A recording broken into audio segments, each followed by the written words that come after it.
Bonsoir, c'est traditionnellement le 6 janvier, jour de l'Épiphanie, que se déguste la fameuse galette des rois, la coutume ayant depuis longtemps dépassé tout contexte religieux. Et de fait, chaque année, dans des millions de familles, on déguste une galette plus ou moins bonne pour que la fève apparaisse dans la bouche des enfants. Alors cette année, nous avons les faucons et les aigles royales, et nous avons également les jeux de dés, tous les jeux enfin. Transformés avec des... C'est sympa, je trouve. Nous avons des fèves gagnantes, donc sous la fève c'est marqué, vous avez gagné une galette, vous avez gagné une peluche ours blanc, ou un DVD, ou des cartes. C'est toujours une grosse période avec Noël, ça représente un peu plus qu'un mois normal de chiffre d'affaires, bien sûr. Donc le mois de janvier reste quand même un mois correct dans l'année, mais un bon chiffre d'affaires, pas énorme, non, plus maintenant.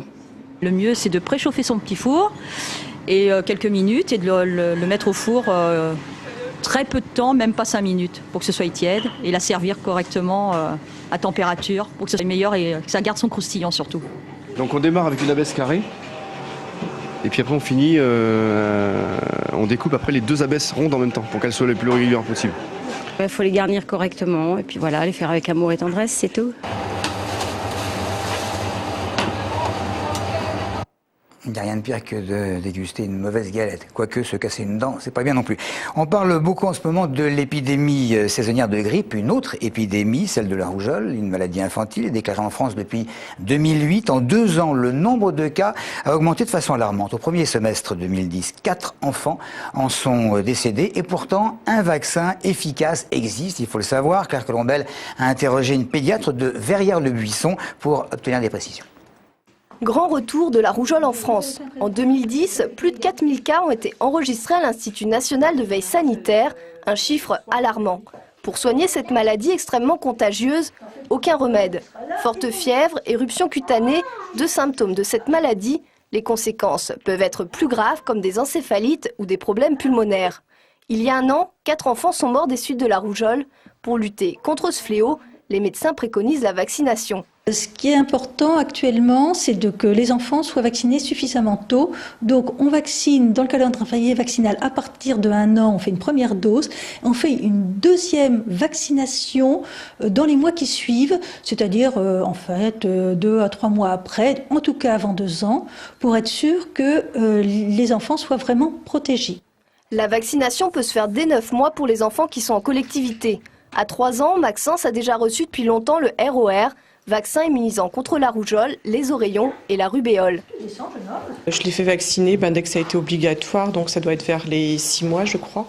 Donc il a eu le vaccin et de toute façon c'est un vaccin qui est obligatoire pour pouvoir rentrer en collectivité. Et puis c'est des maladies qui peuvent être quand même très dangereuses. Les enfants ne sont pas les seuls touchés. En France, les cas de rougeole chez les adolescents et les adultes sont de plus en plus nombreux. En cause, une vaccination insuffisante de la population. Pour rappel, le ROR est remboursé totalement jusqu'aux 13 ans de l'enfant.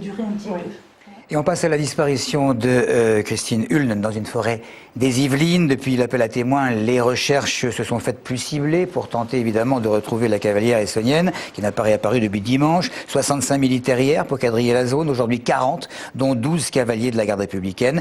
70-80 appels, dont une quinzaine utiles quand même, qui ont permis de baliser les endroits où la cavalière est passée à un moment. Aujourd'hui, ratissage encore plus fin dans la forêt, aux abords de Magny-les-Hameaux. La décision ou non de continuer intensivement les investigations demain n'était pas prise dans le courant de l'après-midi. Cela dit, des bénévoles sont toujours mobilisés sur le terrain pour ratisser le périmètre. J'ai parlé à son voisin il y a à peine 1 heure, qui ne sait toujours pas, qui a fait des recherches cette nuit, qu'il est parti dormir. On ne sait pas ce qui a pu se passer, un accident de chasse ou autre chose, une chute. On est tous dans l'inquiétude, je pense. Europe Écologie Les Verts lançait hier sa campagne électorale pour les élections cantonales du mois de mars. Les responsables ont passé pour la première fois un accord avec le Parti socialiste et vont présenter des candidats uniques dans 4 cantons sur 21. Et parmi ceux-ci, 6 des leurs devraient être soutenus par le PS. Christophe Garnier. Europe Écologie Les Verts entend bien faire entendre sa voix au cantonal de mars prochain, en présentant un candidat commun avec le Parti Socialiste dans 4 cantons et en étant soutenu dans 6 autres sur 21. Le groupe espère influencer la politique de ses partenaires. On a peur que l'écologie sans les écologistes, ça n'avance pas, c'est clair. On est un peu là-dessus, on est un peu basique. Hein. Je veux dire, bon, faire de l'écologie sans les écologistes, c'est pas pareil. Je veux dire, on dira que nos amis socialistes ont vraiment tout à gagner à faire des alliances avec nous. Abdoulhamed Ba est un des nouveaux venus dans cette campagne. Professeur de développement durable à l'université d'Evry, il est préoccupé par l'avenir des terres qui seront libérées par la base aérienne de Brétigny et il espère y voir une agriculture respectueuse de l'environnement. S'il est élu, il entend aussi être plus exigeant sur les subventions qui seront accordées par le Conseil général en ce qui concerne l'habitat. Il faudrait que ce soit des bâtiments qui ne sont plus énergivores comme c'est le cas aujourd'hui. Je conditionnerai la subvention à l'utilisation de matériaux qui soient des matériaux qui ne présentent pas de danger pour l'habitant. Reste que depuis 2008, Europe Écologie est absent de l'Assemblée départementale, mais le parti espère continuer sur sa progression lors des derniers scrutins européens et régionaux.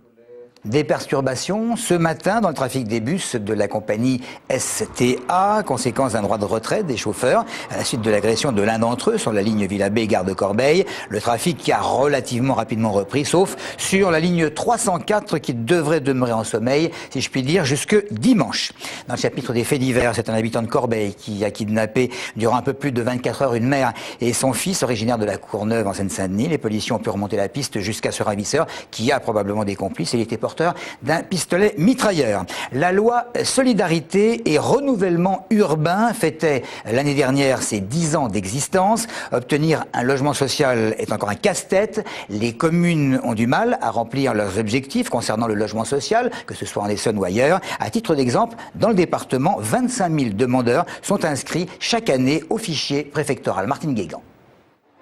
Où en est-on de la loi SRU? Cette loi impose aux communes d'Île-de-France de plus de 1500 habitants à posséder plus de 20% de logements sociaux. En Essonne, sur les 78 villes concernées, 44 d'entre elles n'ont pas encore rempli leurs obligations, dont plus de la moitié n'atteignent même pas le taux de 10%. Pour ces élèves un peu à la traîne, l'État fixe des objectifs qui doivent être atteints pour ne pas voir leurs taxes augmenter. Selon une première estimation de la préfecture pour la période triennale 2007-2010, une quinzaine de communes vont devoir s'acquitter de taxes majorées. En 2010, le montant total des pénalités, leur majoration, s'est élevé à plus de 1 600 000 €. Pour la préfecture de l'Essonne, cette loi qui a fêté en 2010 ses 10 ans d'existence pose souvent des difficultés de mise en œuvre pour les communes. Manque de foncier pour certaines, épouvantail électoral pour d'autres, mais elles font malgré tout, dans l'ensemble, preuve de bonne volonté. Parmi ces communes encore hors la loi, 13 ont produit entre 2008 et 2010 1200 logements sociaux, remplissant ainsi doublement l'objectif de l'État. Nous allons terminer par une très belle visite. C'est à Athis-Mons, évidemment dans le département. Il s'agit du musée Delta, à quelques centaines de mètres des pistes d'Orly. Il nous propose certains fleurons de l'aéronautique, tels le Mirage ou le Mercure. Mais la fierté de ce musée, c'est le fameux Concorde 02 qui reliait encore il y a quelques années à Paris, Paris justement, à New York en moins de 3h30. La particularité de ce musée à découvrir, si ce n'est déjà fait en Essonne, eh bien c'est la possibilité de monter dans les appareils et de visiter les intérieurs, y compris les cockpits, ce qui intéresse particulièrement les enfants.